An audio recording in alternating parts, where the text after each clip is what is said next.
Ciao à tutti, bienvenue dans El Famoso récap du dimanche. Ça faisait 2 semaines qu'il n'y avait pas eu de récap, donc il était temps de revenir. Et comme vous le savez, je prépare ma compétition, ma qualification pour les championnats de France. Et la compétition arrive dans 4 semaines.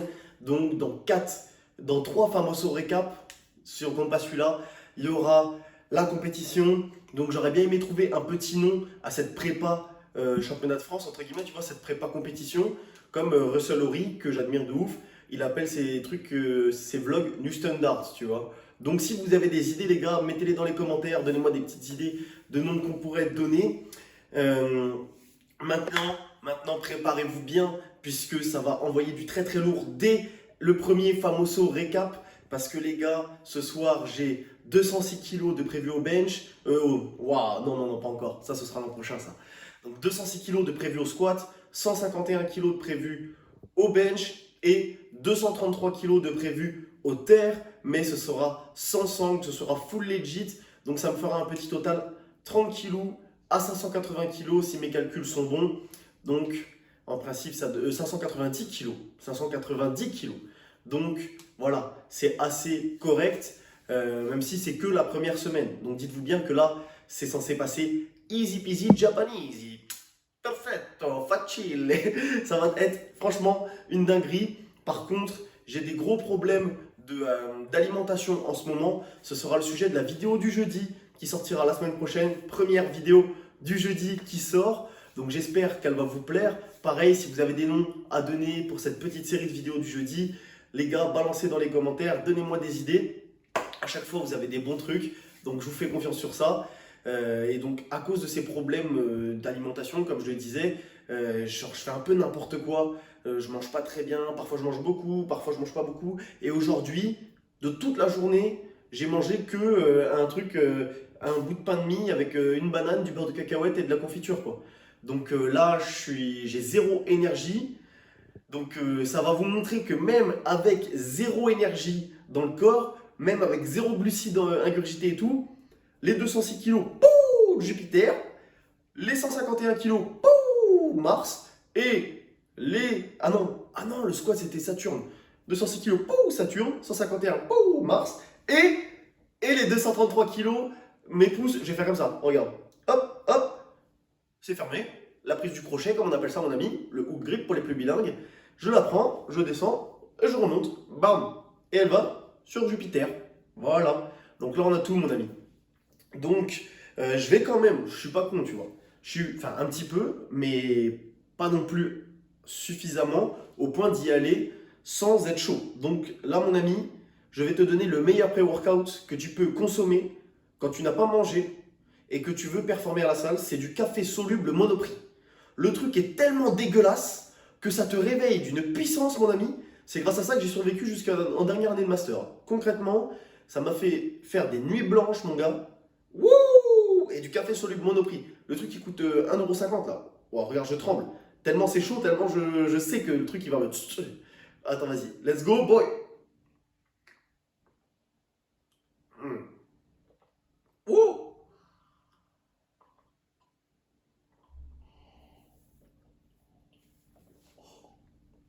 Ah, boy! Cul sec. Wouh! Oh, ça c'est dégueulasse. Les gars, c'est vraiment dégueulasse. Mais si vous voulez vous réveiller, prenez ce café soluble Monoprix là. Ok. Là, en principe, la caféine va monter. Je vais regarder un petit pré-workout, un petit MV ou une petite vidéo de Jay Cutler sur le chemin. Moi, je me retrouve dans la salle.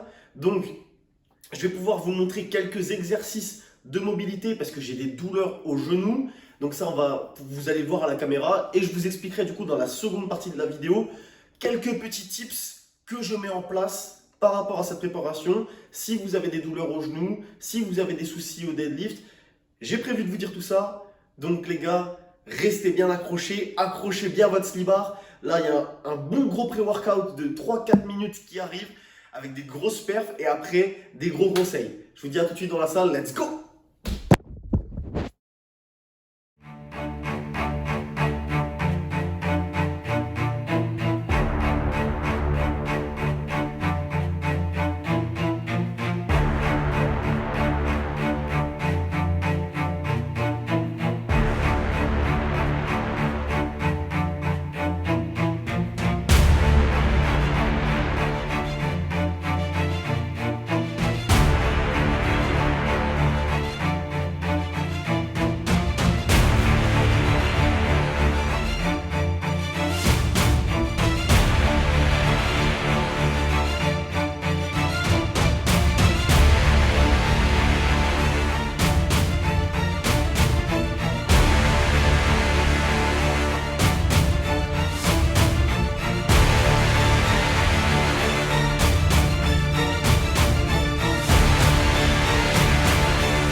Ah ah!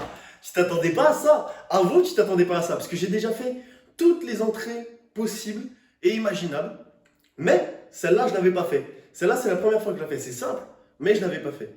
Donc, pas faites. Ouh, j'en perds mon vocabulaire. J'espère que tu as kiffé ce petit pré-workout des familles qui vient de tomber. Donc là, mon ami, séance bien, séance totalement représentative de ce que je veux faire durant ce bloc. Qu'est-ce que je veux faire? Je veux être préparé pour la compétition. Et il faut savoir que le jour de la compétition, il y aura des imprévus. Et ouais, mon gars, c'est normal. Ça peut pas être parfait. En plus, je vais devoir faire un water cut, faire un flou de masse. Je serai pas forcément dans les meilleures dispositions. Tu as le trajet, donc tu dois conduire, etc. Donc c'est parfait. C'est parfait. Puisque là, tu vois, j'ai tapé des allergies du démon cette nuit. Ça, mon gars, j'avais des plaques rouges partout. Ah ah! Encore un moustique qui va rejoindre tous ses cousins là. Non mais je rêve, l'autre il a pris, il pouvait passer devant moi comme ça. Bref, bref, j'ai perdu, putain, mais à cause du moustique là. Où en étais-je? Oui, j'ai tapé des putains d'allergies du démon, j'avais les yeux éclatax et tout, je voulais dormir sur le canapé ce soir, le temps de régler ce problème. Bref, pas les meilleures dispositions de ce point-là. Plus, vu que je suis con, je bouffe pas, très intelligent le type. Plus, je vais à la salle, et là mon ami, ce qui se passe est sensationnel. C'est-à-dire que j'arrive au squat, comme tu peux le voir au squat, ça se passe très bien, voilà, elle explose, direction Saturne, ça se passe très bien. Je vais au bench, ça se passe très bien également. Hein. La 150 qui monte pas comme j'aurais voulu, parce que là j'ai voulu vraiment faire comme en compétition. C'est-à-dire que tu vois, je m'habitue au standard, donc j'ai déraque la barre, tu peux voir que j'attends quelques secondes, comme si j'attendais le signal, tu vois. Je descends, je fais une bonne pause honnête, tu vois, et je remonte en ayant les fesses collées. Et donc, même si mes ischios ne touchent pas le banc, putain, il y en a un autre, mais il va rejoindre son cousin, ce con. Bref, même si mes ischios ne touchent pas le banc, mon cul était plus que posé, mon ami. Je peux te dire qu'il était très bien posé. Donc 151 kilos, pareil, de la flotte, ça vole sur Mars. Maintenant, voilà le tour du deadlift. Et en fait, ce que j'ai pas dit, c'est que j'y suis allé à la salle un peu tard, parce que je suis con, encore une fois, voilà. Et donc au squat, j'ai bien pris mon temps, je me suis bien amusé, j'ai bien parlé à droite à gauche comme un enculux. J'arrive au bench, et là il me reste 6 séries de back-off à 131 kg, et je me rends compte que j'ai plus qu'1 heure et demie devant moi. 1 heure et demie pour finir tous mes back-off au bench, plus pour faire ma séance deadlift. Ouh, oh la merde. Hein. Donc au bench, ça a pris des 1 minute de pause. Oh, j'étais en sueur, mon ami. Oh, chaque barre était un calvaire, mon ami. Oh, je peux te le dire. Donc j'arrive, il est 22 h sur la plateforme de deadlift, même 22 h 05, et la salle ferme à 22 h 55. J'ai 50 minutes pour faire ma séance. Donc tu as la montée en gamme, c'est-à-dire l'échauffement, plus la séance, où normalement tu prends 5 à 10 minutes de repos entre chaque série. Donc, il fallait que je speed. En 20 minutes, je me suis retrouvé à 220 kg et le hook grip tenait plutôt bien. Donc je me suis dit, bah voilà, maintenant, bam, 233 kg, il faut les faire. Oh putain de merde, ça me saoule d'avoir ce grip d'enfant malade, ça me saoule, putain. Avant de faire mon truc, tu vois, je mets bien un petit AMV d'Hajime Hippo. Oh là là là là, comment j'étais trop chaud. Le casque comme ça, j'étais dans mon monde, mon pote. J'étais dans mon monde. Je regardais le truc, je tournais en rond comme ça, je faisais des signes 8, tu vois, par terre. Les gens doivent me prendre pour un putain de fou, mais c'est pas grave. Je me prépare, et là tu peux voir que j'ai fait un nouveau truc. Pour me préparer exactement à faire comme en compétition, je retire le casque maintenant, tu vois. Puisque la musique c'est un cheat code. Il faut savoir que quand tu t'entraînes, la musique c'est un gros cheat code. Ça augmente tes performances vraiment, vraiment d'une manière significative. Genre en course à pied, ils s'étaient rendu compte que ça augmentait de 20% tes performances. Donc mec, c'est plutôt non négligeable. Donc là voilà, je pose le casque, je vais sur la plateforme comme si j'allais faire un deadlift, je monte 233, et putain, regarde-moi la vitesse à laquelle cette barre monte, mon ami.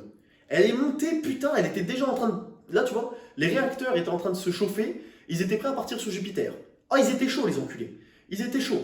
Donc, je monte jusque là, et au moment de lock, mon pouce gauche qui lâche. Donc là, je gueule un gros putain dans la salle comme ça, tu vois. Tout le monde qui me regarde en mode oh non, merde frérot, on voulait te voir monter jusqu'en haut. Parce que faut savoir que quand je le fais, tout le monde me regarde. Genre, faut pas être gêné d'avoir des gens qui te regardent. Hein. Donc après, là, je prends 1 minute de repos, tu vois, juste le temps de replacer la barre, refaire un petit tour, retirer le casque et bam, je réessaye, même endroit. Putain, regarde, elle vole jusque là, j'ai plus qu'à la lock et mon pouce qui se lâche. Donc là, je me suis dit quoi? Eh bien, il me provoque. Hein. Il me provoque.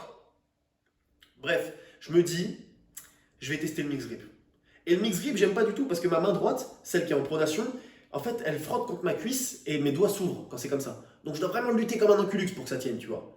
Et là, je prends quand même mes 5 minutes et tu vois bien ce qui se passe. Ben, j'arrive à la monter malgré le fait que mes doigts voulaient s'ouvrir et tout. Je lutte et je la monte. La preuve que cette barre, je l'ai facile, puisque je peux, même dans les mauvaises conditions, en essayant pour la 3e fois, réussir à la monter, tu vois. Donc voilà. Après, ben voilà, la séance normale où je fais avec des sangles, tu vois. Donc, je vais potentiellement switch en mix grip. En fait, comme je vous le disais dans les autres vidéos, j'ai des petites mains. J'ai toujours su que j'avais des petites mains, mais ça ne m'a pas posé problème. Et je m'étais dit, oui, de toute façon, les haltérophiles, ils ont potentiellement des petites mains aussi, ceux qui sont petits. J'ai un pote qui est pas très grand et il a un grip de bâtard, tu vois. Donc je me suis dit, bah voilà, arrête de te plaindre et fais comme ça. Mais en fait, c'est indépendant de ma volonté. J'arrive en haut, tu vois, je l'ai facile la barre, puisque je me suis entraîné avec ça, donc j'ai la force. Mais mon grip lâche alors que je fais tout pour le renforcer. Et ça m'énerve. Ça m'énerve vraiment beaucoup. Donc, je vais demander des conseils. Je vais demander des conseils à des mecs qui font du mix grip pour pas avoir cette main qui frotte contre la cuisse.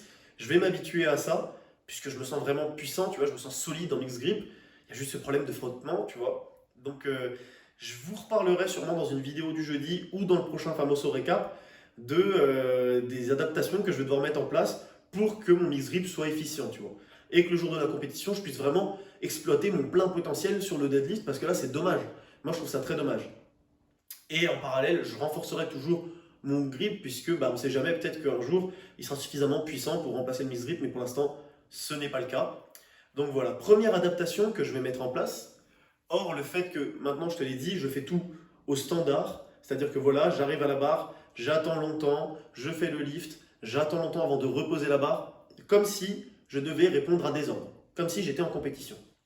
Maintenant, ce qui peut t'intéresser, hormis les adaptations dont je viens de te parler, c'est mes échauffements pour les genoux. Comme je t'ai dit, voilà, j'avais un peu mal, donc je fais 2 choses qui sont importantes à faire pour toi. 3 choses. D'abord, tu t'échauffes le genou en faisant une petite rotation là. Ensuite, ce que tu vas faire, c'est que tu vas mettre les élastiques et faire le petit exo que je faisais, c'est-à-dire que tu squattes, tu descends normalement, et ensuite à la remontée, tu dois avoir la volonté de bien contracter au maximum tes quadriceps. Ce que ça va faire, c'est que ça va bien échauffer tes quadriceps, ça va bien les cibler, et ça va aussi te faire du bien aux genoux, un bien sensationnel. Je peux te dire que là, je n'ai eu aucune douleur. Tu as bien vu d'autres exercices. Je travaille aussi un petit peu ma dorsiflexion, puisque je suis plus souple à droite qu'à gauche, donc c'est un petit peu gênant. Également, ce que tu peux... Mais il est fou, lui. Il va pas bien. Ah, ça m'énerve. Qui a des moustiques en novembre? Sérieux, qui a des moustiques en novembre? What the fuck? Ensuite, ce que tu peux faire, ça va être pour régler tes problèmes de genoux qui rentrent vers l'intérieur. Ça, en fait, c'est dû à une faiblesse de ton moyen fessier. Donc, tu vas prendre les élastiques et renforcer tes abducteurs et tes adducteurs. Donc, c'est là que tu fais la marche du crabe, tu vois. La marche du crabe, plus tu vas descendre en petit squat pour bosser déjà un petit peu ta flexion de hanche. Tu vois, moi, quand tu es un petit peu en antéversion du bassin, genre ton bassin fait un petit peu vers l'arrière comme ça c'est vraiment top. Ça, c'est vraiment top et ça va aussi habituer déjà tes ischios à forcer en descente, tu vois. Parce que tes ischios forcent beaucoup au squat, il faut le savoir. Il faut le savoir. Donc voilà, si vous avez des questions sur les différents exos d'échauffement, autres que ce que je viens de vous dire, vous pouvez me les poser, je ferai peut-être une vidéo dessus, même si je pense qu'il y a déjà beaucoup d'informations dans ce fameux récap, tu vois, qui sont suffisantes. Après, en commentaire, déjà, je vous répondrai. Ensuite, ce que tu peux faire, c'est les squats barres à vide. Très important, les squats barres à vide. Ça, voilà, c'est vraiment bueno pour habituer tes genoux, etc. Et ne pas mettre les genouillères tout de suite. Il y en a qui disent qu'il ne faut pas. Moi, je trouve que c'est sympa de mettre les genouillères à partir de 160 pour moi.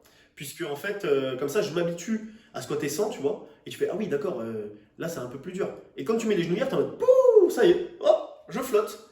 Le cheat code est activé, tu vois. C'est pour ça qu'à partir de 160, c'est seulement là que je mets la ceinture, je mets les genouillères. Et comme tu peux le voir, la ceinture, je ne l'attache pas tout de suite. Je la mets un petit peu, genre un cran de moins. Comme ça, je sens pareil quand je vais à 200, qu'elle est bien attachée et que ça me sert bien. Voilà, voilà. Donc, la semaine prochaine, on se retrouve pour El Famoso Récap également, plus la vidéo du jeudi avant ça. Donc, j'espère que ça va vous plaire. J'espère que ce petit pré-workout vous a plu. Si vous avez des questions, Posez-les-moi dans les commentaires ou en DM Insta, je vous réponds à chaque fois. Si vous souhaitez programmer, faire votre prog de power, je vous renvoie vers ma dernière vidéo que j'avais fait spécialement pour ceux qui veulent programmer. Donc voilà, elle est pour vous. C'est franchement la vidéo la plus complète que je peux vous donner sur le sujet. Et ensuite, préparez-vous bien, accrochez bien votre slibard les amis, accrochez bien votre string. Putain! Accrochez bien votre string parce que les gars, la semaine prochaine, en principe, mon SBD sera, les minima que je devrais avoir pour les championnats de France sera à 620 si jamais je ne me suis pas trompé. Donc ça va être une séance très très très symbolique, mais en principe tout va bien se passer. Voilà les gars, moi je vous dis à la prochaine. En attendant, mangez bien parce que la prise de masse c'est maintenant. Entraînez-vous bien. Ciao!